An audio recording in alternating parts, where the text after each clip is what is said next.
Olá a todos. Vamos continuar com o estudo do gás real, com o estudo da equação de Van der Waals. Nós já sabemos que essa equação de Van der Waals, ela surgiu a partir da lei dos gases ideais, aulas anteriores, e na aula passada nós estávamos em busca da função Z em função da pressão. Então eu estava sempre querendo Z em função da pressão, porque era o foco que nós tínhamos, porque o gráfico com valores experimentais que nós temos é do fator de compressibilidade com a pressão. Então por isso que eu falava sempre que eu estava em busca de Z em função da pressão. Mas essa função que nós encontramos, ela também é função da temperatura.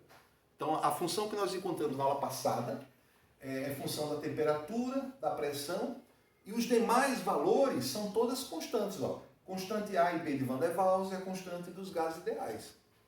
Agora, interpretando se essa função, ela vai dizer, ela vai conseguir nos mostrar que, de fato, a equação de Van der Waals, já que essa função é da equação de Van der Waals, eu posso chamar essa função de função Z, em função da pressão e da temperatura, da equação de Van der Waals. Então, se essa função ela vai conseguir, de forma satisfatória, a descrever essas curvas desses 4 gases aqui, que estão como exemplos de todos os gases reais. Então, temos o gás hidrogênio, o gás nitrogênio, metano e CO2. Será que a equação de Van der Waals consegue descrever satisfatoriamente o comportamento desses gases? E para isso a gente precisa da função Z em função de P, já que os dados que nós temos é do fator de compressibilidade Z e da pressão P. Só que tem um detalhe importante. Eu poderia construir o gráfico dessa função.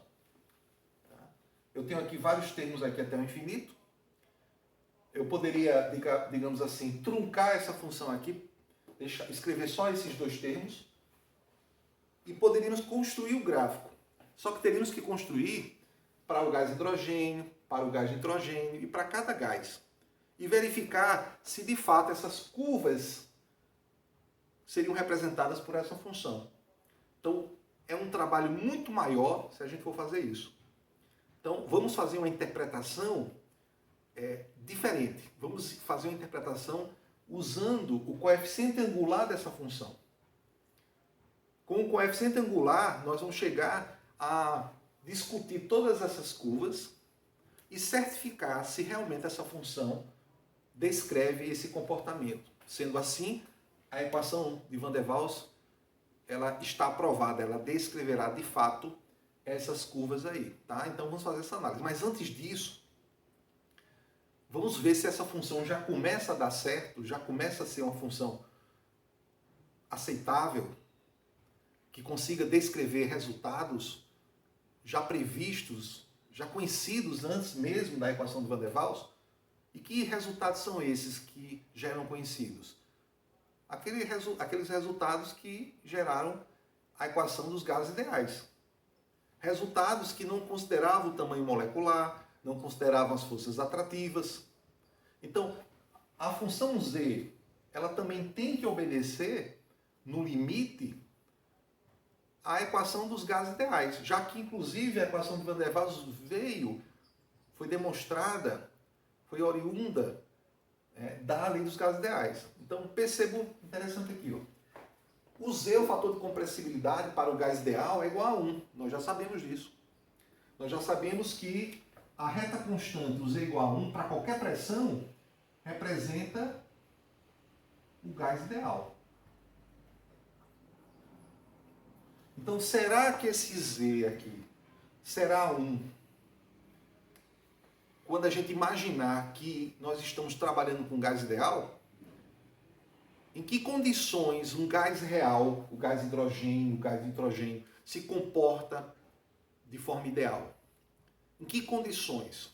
Ora, eu vou ter que ter condições que minimizem os efeitos que foram agregados aqui na equação de Van der Waals. Os efeitos que hoje nós sabemos que existem. Quais são esses efeitos? Que as moléculas têm um tamanho finito. que a molécula do nitrogênio tem um tamanho diferente da molécula do gás hidrogênio. Que um mol de moléculas de nitrogênio, a uma mesma temperatura e pressão, ocupa um espaço maior do que o mol de moléculas de gás hidrogênio. Então, como é que eu faço para que o tamanho finito das moléculas sejam, digamos assim, poderão ser negligenciados em determinadas condições? Como é que eu faço isso? Ora, em altas temperaturas, as moléculas estão cada vez mais umas afastadas das outras. As moléculas estão bem distantes umas das outras. E quando eu tenho moléculas de gás hidrogênio, uma distante da outra, e bastante distante quando eu tenho uma temperatura altíssima, o tamanho da molécula não vai influenciar nessa condição.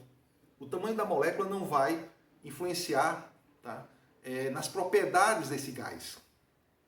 É como, por exemplo, no ambiente que eu estou, eu tenho apenas 2 pessoas ocupando esse espaço. E nesse mesmo ambiente, se eu tivesse 10 pessoas, o tamanho dessas pessoas serão adultos, serão crianças, serão pessoas, né, com a massa maior, com a massa menor, pessoas maiores, pessoas menores, né, do ponto de vista do corpo. 10 pessoas nesse ambiente aqui fariam bastante diferença o tamanho delas. Já 2 pessoas, pouco importa. Eu poderia ter 2 adultos, 2 crianças, não ia fazer muita diferença no espaço que eu tenho. Então a mesma coisa são as moléculas dos gases. Quanto mais distantes, o tamanho deixa de ser tão importante. Então, para temperaturas altas, esse Z aqui, que nós encontramos, deve dar igual a 1. Deve tender igual a 1. Tá bom? Outra coisa importante, pressões baixíssimas. O que é uma pressão baixa? Quando eu tenho um cilindro, e eu tenho o gás oxigênio nesse cilindro, por exemplo, se eu tenho uma pressão de 0,1 atm, uma pressão muito baixa com relação à pressão externa, vamos supor que seja 1 atm, significa dizer que neste cilindro tem muito pouco oxigênio. Nós já vimos que a pressão ela é proporcional à concentração. Quanto mais gás no cilindro, maior é a pressão interna. Então, quanto menos pressão, menos gás eu tenho. Então, se eu tenho 0,1 atm de um gás no cilindro, de oxigênio, por exemplo, a quantidade de gás é tão pequena, consequentemente, as moléculas também estão afastadas entre si. Consequentemente, as forças atrativas podem ser desconsideradas. Da mesma forma que o tamanho molecular, as forças atrativas também. Então, temperaturas altas, as moléculas estão bem afastadas. Nem as forças atrativas, nem o tamanho da molécula influenciam tanto. Pressões baixas, eu tenho pouco gás. Pouco gás significa dizer que as moléculas estão ocupando todo o volume em pequena quantidade, e as moléculas também estão bem afastadas entre elas. Então, os 2 efeitos podem ser desconsiderados. Então, nessas 2 situações, esta função Z tem que indicar que ela vai ser igual a 1. Vamos analisar se isso acontece, antes de tudo. Já é um bom sinal que tudo está dando certo. Tá? Ora, percebam que neste termo aqui, existe um quociente aqui, que tem temperatura. A constante van der Waals A, a constante ideal dos gases aqui, a constante dos gases ideais, e a temperatura. Eu falei para vocês que em altas temperaturas, as moléculas se expandem, estão bem distantes umas das outras. Tá? Eu posso ter muita quantidade de gás, mas se eu aquecer, elas expandem. Tá? Então, com temperaturas muito altas, acontece essa expansão, acontece o distanciamento entre as moléculas, forças atrativas e efeito do tamanho perdem o sentido. Não influenciam tanto. Né? Neste caso aqui, quando isso acontece com a temperatura alta, tá? Quando a temperatura é bastante alta aqui, ó, essa temperatura é bastante alta, esse denominador cresce tanto que essa fração, ó, diminui muito, tá certo? Então, esta fração aqui diminui muito. Agora, vamos olhar essa fração aqui, a mesma coisa, ó. Temperatura muito alta, tá? 1 sobre RT esse denominador vai ser tão alto que essa fração vai diminuir muito. Então nós conseguimos perceber que quando a temperatura ela tende a valores altos, e vamos colocar aqui o infinito, tá? 1 sobre RT tende a quanto? A zero. Então esse termo vai zerar, zero, multiplicando qualquer coisa é zero. Aqui, quando essa temperatura é alta, ao cubo é que vai realmente, né, aumentar bastante esse denominador, aí que vai tender a zero mesmo. Então, todos os termos aqui zero. E, de fato, quando isso acontece, tá? Quando isso acontece, nós vamos ter, nessa situação aqui, Z, fazer assim, ó. Z, de fato, é igual a 1. E confirma, né, confirma que, de fato, essa função, ela consegue explicar o gás ideal. Ela consegue, eliminando as considerações do efeito tamanho molecular e das forças atrativas, o Z dá igual a 1, ou seja, o gás ideal, né, está contemplado nessa função. Outra coisa interessante, ó, nós vimos que para pressões baixíssimas, 0,1 atm eu sugeri, também, né, o gás ele vai ter comportamento próximo da idealidade. E de fato, ó, se eu tenho essa pressão aqui extremamente pequena, ou seja, quando essa pressão tender a zero, isso aqui vai zerar, esse aqui vai zerar, tá? Porque um número muito pequeno, uma pressão muito pequena ao quadrado vai dar um número menor ainda. Tá? 1/2 ao quadrado, 1/4. 1/4 ao quadrado, 1/16. Então, quanto menor o valor ao quadrado, vai dar menor ainda. Conclusão, todos os termos aqui vão zerar. Então, a mesma coisa, ó, se, né, eu vou colocar aqui, ó, se pressão tende a zero, o Z vai tender a 1. Tá? Esse Z aqui eu vou colocar também tendendo a 1, ó, viu? Fica melhor. Ele está igual a 1, vai tender a 1. Tá? Então, tendendo, vai tender a 1. Perfeito. Conclusão, até agora, né, essa função Z já conseguiu prever o gás ideal. Ela começou bem. Mas temos que continuar e ela precisa prever também essas curvas aqui, ó, de todos esses 4 gases. Como eu disse a vocês já hoje, nessa aula, eu disse que nós não vamos construir a curva desta função e analisar gás a gás, ó. Porque eu teria que usar as constantes A e B do gás hidrogênio, as constantes A e B do gás nitrogênio. Tá? Então a gente vai ter um trabalho para cada gás. Vamos fazer um tratamento, né, digamos, genérico, porque aí eu uso para todos os gases. Tá? E que tratamento genérico é esse? Tá? Vamos apagar só essa parte aqui para ganhar espaço. Esse tratamento genérico é o uso do coeficiente angular da função. Vai ser bem fácil fazer isso, ó. Vocês vão ver. Tá? O coeficiente angular dessa função aí, ela vai poder prever e vamos analisar se ela vai conseguir descrever todas essas curvas. Ora, o que é o coeficiente angular? O coeficiente angular dessa função aqui é a derivada dela, tá, com relação à variável que eu quero analisar. Então, se eu vou calcular aqui, ó, eu vou usar a derivada parcial da função z em função aqui, ó, da pressão. Mas como eu disse, essa função ela é função de 2 variáveis. Ela é função da pressão e da temperatura. Mas o gráfico que nós temos, o gráfico experimental, pelo menos agora, é Z versus P. Então, se é Z versus a pressão, eu vou fazer a derivada da função Z com a pressão e eu faço a derivada parcial porque eu quero dizer que a temperatura eu vou entender que é constante. Porque todas essas curvas, elas são a temperatura constante de 0 graus Celsius. Eu fazendo isso, eu vou poder analisar qualquer gráfico Z versus P para qualquer temperatura constante. Tá bom? Então, vou fazer a derivada parcial. O que é derivada parcial? Eu vou derivar essa função a partir de apenas uma variável, mesmo sabendo que era uma função de 2 variáveis. E poderia ser de várias variáveis. Tá? Então, T, para mim, aqui é constante.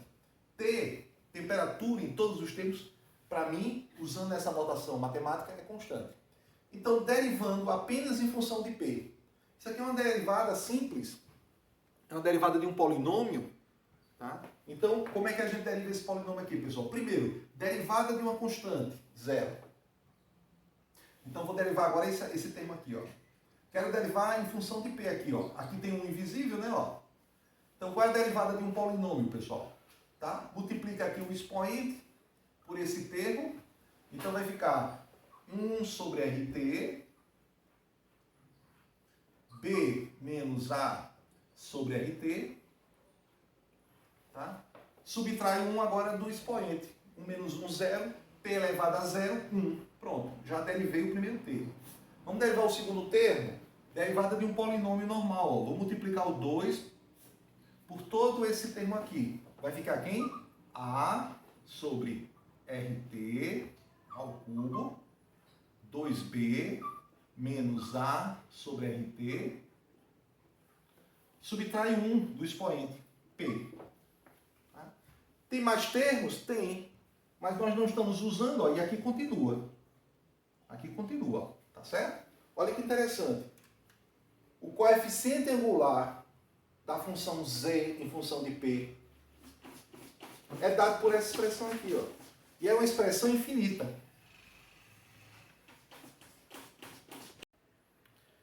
Mas nós não vamos precisar usar todo esse coeficiente angular. Que é uma função exatamente que continua eu derivando todas as demais. É uma função também, né, esse coeficiente angular, que eu vou trabalhar com ela apenas uma parte dela. Sabe por quê? Porque o nosso objetivo é analisar o comportamento dessas curvas no início, aqui ó, no início delas. Ou seja, eu vou trabalhar com todas essas curvas quando a pressão é igual a 0 atm.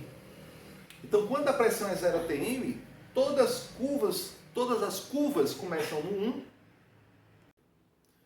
Portanto, neste ponto aqui, ou seja, a 0 atm, todas as curvas começam aqui, ó.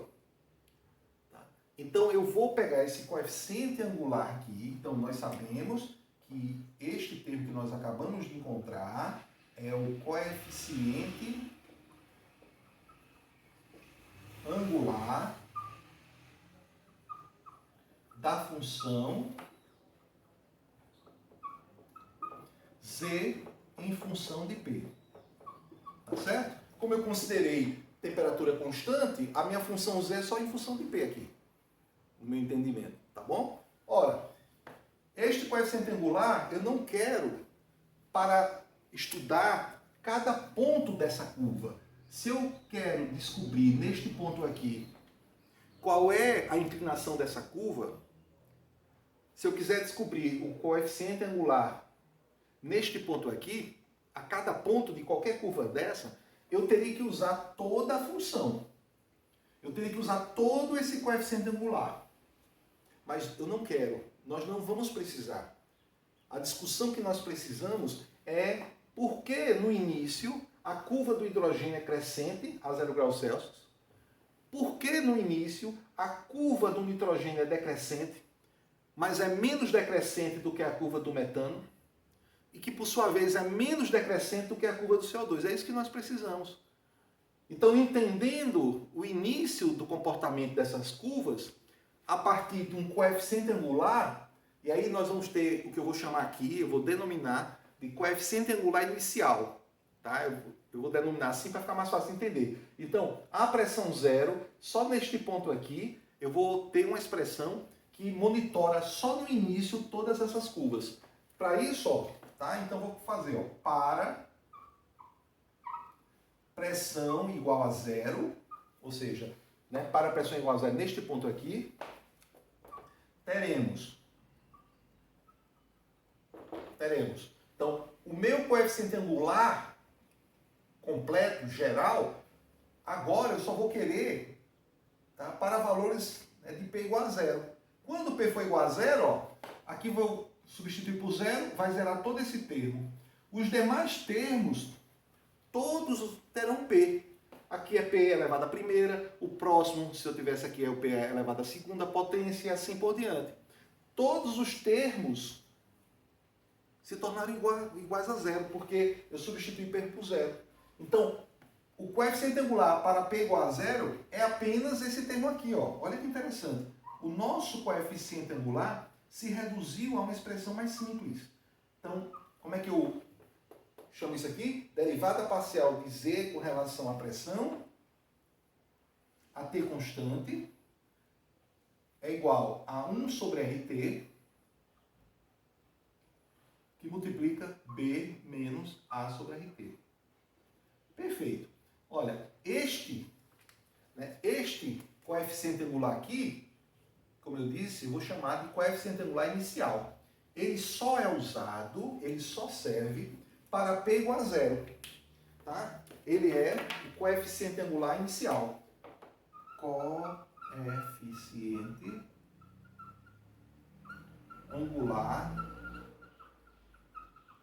da função, da função Z, da função, vou colocar aqui, ó, de Z em função de P para P igual a zero. Tá certo? Então, o coeficiente angular só tem uma função. O coeficiente angular só tem um objetivo: determinar o comportamento das curvas no início. E para essa temperatura de 0 graus Celsius, o gás hidrogênio é crescente e as demais são decrescentes. Vamos fazer essa análise agora? Tá? Olha que interessante. Vou aqui fazer a primeira tentativa de descrever essa curva do gás hidrogênio, saber se de fato a equação de Van der Waals consegue entender aquele comportamento do gás hidrogênio, o que é que está acontecendo com o gás hidrogênio, que o fator de compressibilidade dele gera essa curva, em detrimento aos demais gases, que começam em curvas decrescentes. Percebemos que essas curvas são todas de formatos diferentes. Será que esse coeficiente angular vai nos dar uma pista? Vai conseguir explicar aquilo? Vamos ver. Ora, no início, como essa curva aqui é crescente, nós sabemos que o coeficiente angular de ρz, a T constante, olha, tá?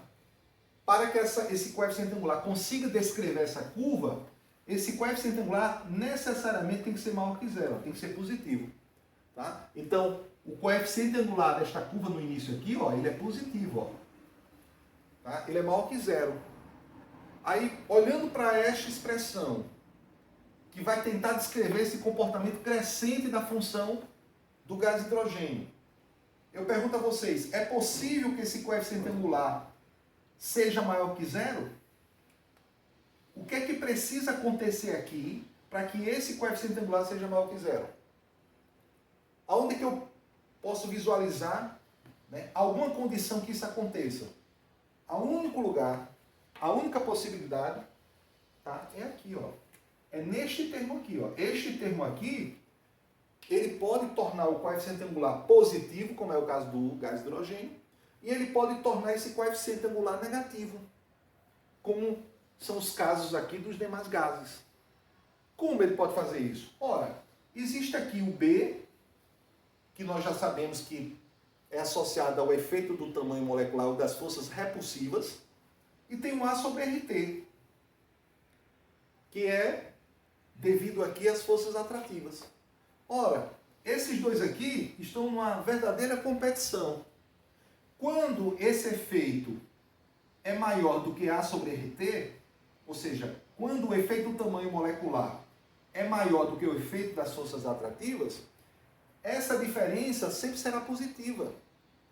Tá? Se eu subtrair o número positivo do número negativo, sinais diferentes subtrai e dá-se o sinal do maior em módulo. Então, o B, sendo maior do que A sobre RT, vai dar sempre positivo.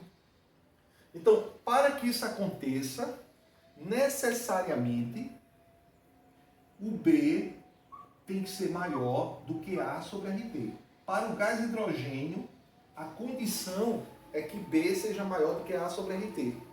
Ao analisar o gás hidrogênio, ao analisar hoje o gás hidrogênio, podemos dizer assim, ou quando o gás hidrogênio começou a ser mais estudado experimentalmente, foi percebido que, de fato, a 0 graus Celsius, O que faz o gás hidrogênio ter um comportamento diferente dos demais é que o tamanho molecular prevalece. O tamanho molecular é predominante ao efeito das forças atrativas. Se isso estiver correto,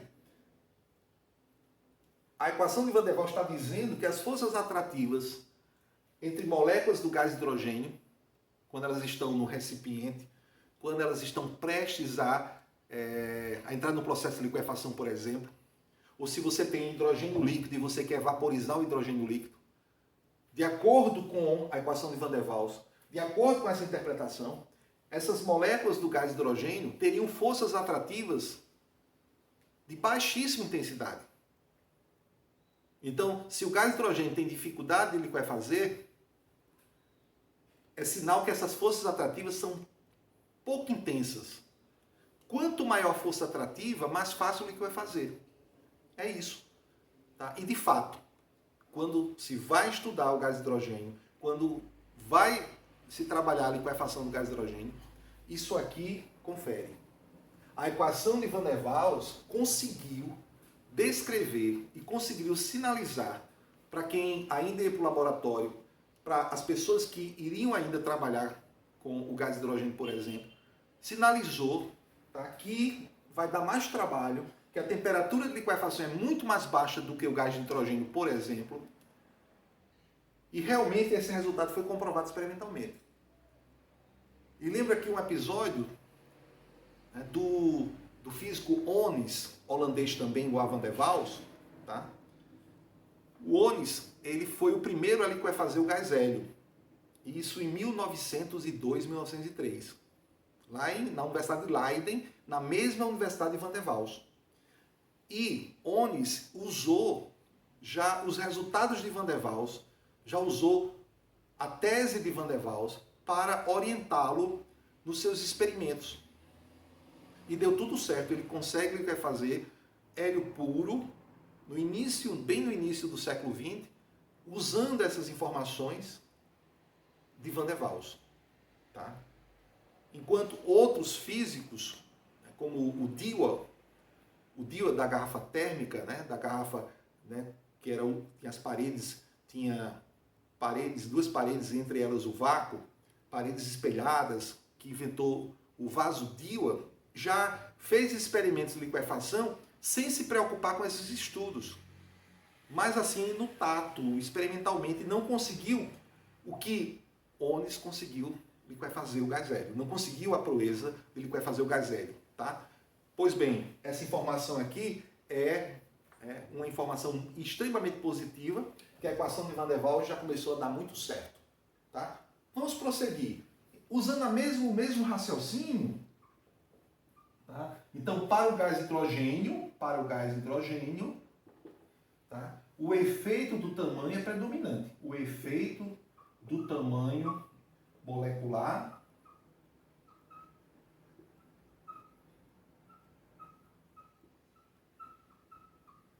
é predominante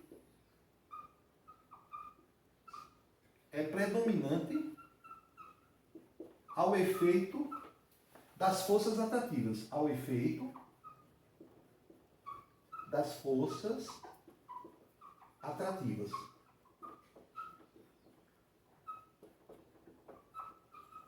Certo? Então, o efeito do tamanho molecular, no caso do hidrogênio, eu vou colocar aqui, ó, é predominante. É predominante ao efeito das forças atrativas.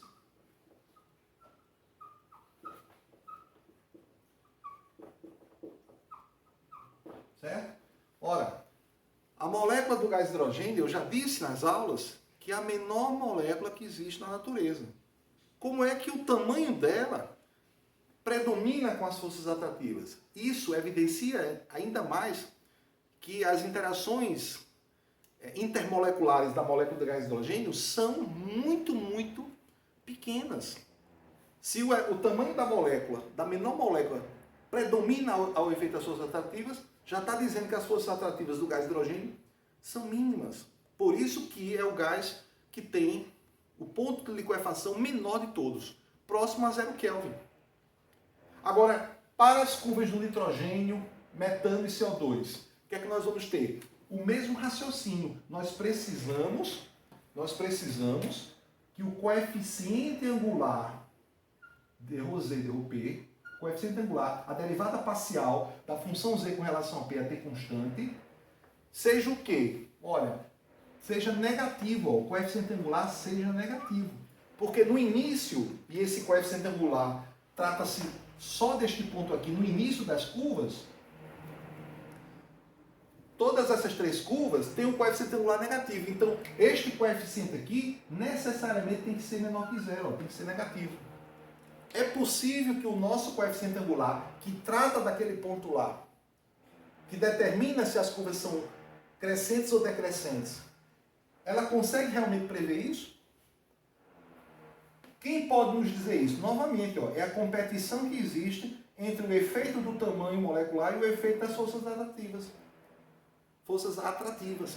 Para que esse termo, tá, seja negativo e, consequentemente, multiplicado por qualquer coisa aqui positiva vai dar negativo e vai dar essa condição, percebemos que o quê? Que B, o efeito do tamanho molecular, tem que ser o quê? Tem que ser menor do que A sobre RT, que são os efeitos das forças atrativas.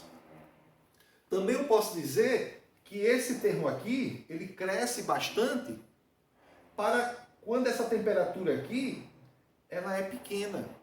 Quanto menor essa temperatura, esse produto aqui vai ser menor também, o denominador sendo menor, cresce o quociente, cresce esse termo, e aí esse termo aqui vence o efeito tamanho. E a temperatura diminuindo, as moléculas se aproximando, aumenta o quê? Qual a força que aumenta? As forças atrativas. A intensidade das forças atrativas é aumentada quando a temperatura diminui. Porque ao diminuir a temperatura, as moléculas estão se aproximando. Se você tem gás de nitrogênio a menos 10 graus Celsius, você tem a distância entre as moléculas x. Se você baixar essa temperatura para menos 20 graus Celsius, essa distância diminui para valores menores do que x. Se eu vou diminuindo a temperatura cada vez mais, as moléculas vão se aproximando cada vez mais. E elas vão se aproximando até liquefazer. Até elas, né, se tornarem o gás de nitrogênio líquido a menos 196 graus Celsius. Então, neste caso, tá, esta é a condição para essas três curvas. E ainda mais, quanto menor a temperatura, como eu falei para vocês, esse termo aqui cresce e essa diferença aqui se acentua. Significa dizer que o coeficiente angular é mais negativo. Significa dizer que as curvas são mais íngremes, né, começam aqui com menor coeficiente angular, mais negativo. Então, qual é a curva que tem o coeficiente angular menor das três? O CO2. Então, quanto menor o coeficiente angular, quanto mais negativo esse coeficiente angular, significa dizer que a força atrativa é maior. Que o termo da força atrativa cresce bastante. E esses efeitos aqui, ó, o efeito das forças atrativas é muito maior do que o efeito do tamanho molecular. Então, a molécula do CO2 relativamente tem um tamanho molecular grande, quando comparado, por exemplo, com nitrogênio com hidrogênio, tem.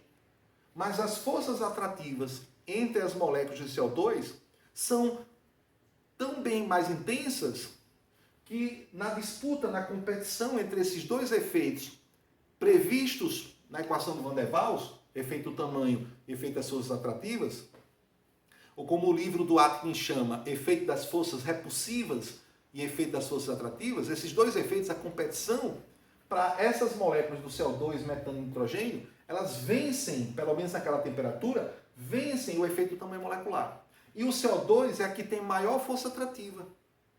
Olha que interessante, com esse resultado, eu posso dizer que liquefazer o CO2 é mais fácil do que liquefazer o metano.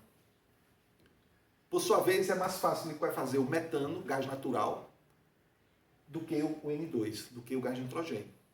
o gás natural liquefeito é usado para transportar este combustível intercontinental. O Catar está muito rico porque dominou essa tecnologia de liquefação e a partir de grandes navios cargueiros consegue entregar gás natural liquefeito em qualquer parte do mundo. Se os Estados Unidos precisarem de gás natural, o Catar entrega. Se o Brasil precisar, o Catar entrega. Se o Japão precisar também. Então, liquefazer o metano, o gás natural, é muito mais fácil, tá, do que o N2, o gás de nitrogênio. Tá? Então, a equação de Van der Waals consegue descrever isso. Consegue descrever bem. Tá? Então, a partir de agora, quando a gente encontrar uma curva decrescente, a gente já percebe que o efeito que está ali predominando é o efeito das forças atrativas. Então, aqui, o efeito da força atrativa é predominante. Há o efeito do tamanho molecular. Vou colocar aqui, ó. O efeito das forças atrativas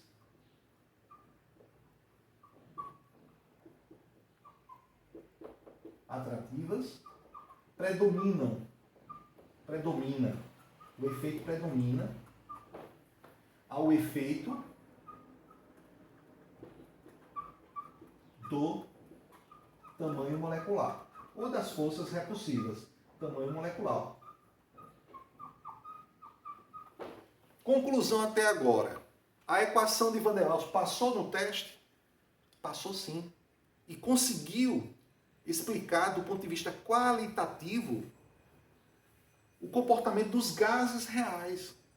Sinalizou para qualquer pesquisador, qualquer cientista que vai desejar trabalhar com liquefação dos gases, entender melhor os gases reais, sinalizou várias informações que possam ser previstos a partir de sua equação.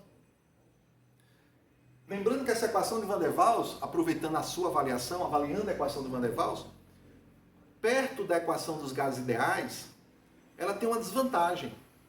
Porque para utilizar essa equação, eu tenho que conhecer os valores de A e B de cada gás. Então, eu vou trabalhar com gás de nitrogênio, porque eu quero montar, né, uma planta para liquefazer o gás de nitrogênio. Vou estudar Van der Waals. Vou querer estudar os estados correspondentes. Vou querer estudar a continuidade dos estados. Vou estudar todo esse processo aqui. Mas eu vou ter que conhecer a constante A de Van der Waals e a constante B de Van der Waals para o gás de nitrogênio. Felizmente, já existem tabelas nos livros de termodinâmica com esses valores. Agora, a lei dos gases ideais só precisa usar a equação, a constante dos gases ideais. Então, a equação do gás ideal, PV igual a nRT, tá? Ela é muito mais simples do que a equação de Van der Waals. Tá? Mas ela não consegue descrever, por exemplo, os processos de liquefação. Ela não conseguiu prever o estado crítico, a temperatura crítica. Ela é uma equação de estado apenas para gás. Já a equação de Van der Waals, né, ela vai além. É uma equação de estado para líquido e gás e consegue prever todas essas propriedades. Então, por esta equação, nós podemos determinar, por exemplo, qual a temperatura crítica do gás de nitrogênio. Qual a temperatura crítica e qual o volume crítico e qual a pressão crítica que o nitrogênio está num estado que coexistem o gás e o líquido. Está no estado crítico. Nem é líquido nem é gás. É um estado híbrido. Então, nós conseguimos prever com essa equação aqui. Olha que interessante. Antes de você ir para o laboratório e conseguir obter o estado crítico do nitrogênio, coexistindo líquido e gasoso, antes disso, você consegue prever esse valor pelo estudo de Van der Waals. Olha como essa equação ela é importante. Além de ter previsto todas as interações intermoleculares. Por isso que Van der Waals ganhou o Prêmio Nobel de Física. Tá certo? Na próxima aula, nós vamos ampliar os nossos conhecimentos exatamente estudando a questão do estado crítico, da temperatura crítica, do volume crítico e da pressão crítica, a partir dessa equação de Van der Waals escrita no outro formato, ela já é escrita em função do volume molar e ela é uma equação de terceiro grau, que nós vamos calcular as raízes dessa equação de terceiro grau e vamos determinar esses valores da temperatura crítica, volume crítico e da pressão crítica. Até a próxima aula.